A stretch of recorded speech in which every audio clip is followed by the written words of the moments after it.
really a lot of variations every time she attacks. Choco Mucho trying to insert some energy into their game here. Even the bench players right now trying to energize their team. In the meantime, that's received by Pat on the other end. Bell, first attack. Talk about the front, very tall lineup to contain the attacking efforts of Kat Bell, but still not good enough on her first attempt.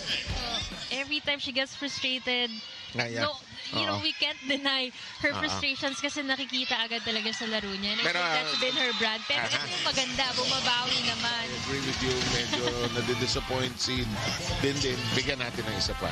At nakabawi. Different options ng attacks na pwede niyang gawin. Kasi puro double block kay Kat Bell, but their coverage is absent. However, this time, no need to cover on that one. Gawa puntos ba kailangan mo, coach? Ito. So, let's see if may mga ganyang bala din itong Cherry Tigo. So far, very consistent ang Cherry Tigo in targeting her. Of course, with the goals to exhaust her. And here comes Isa Molde serving. Oh, that's an open house right there, that zone. Are the errors from both teams? I think a bit of the tension of the game getting into the both teams. Let's see if they'll settle down in the second set. This one is elevated high. Galang! That is rejected as Ortiz and Wong connive. Really reflected in this game. Just look at that. The blocking pattern leading over the Cherry Tigo crossovers. No bunots yet for Coach Kung Fu.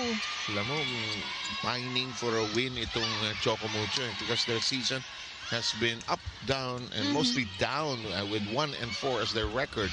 This is partially missed. Dina Wong and the reverse set. It's a drop. It's a drop.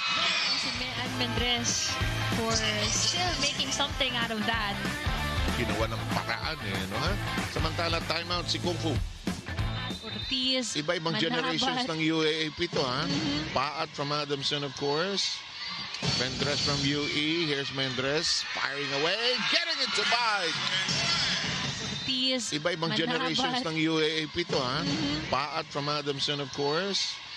Mendres from UE. Here's Mendres firing away. Getting it to bite.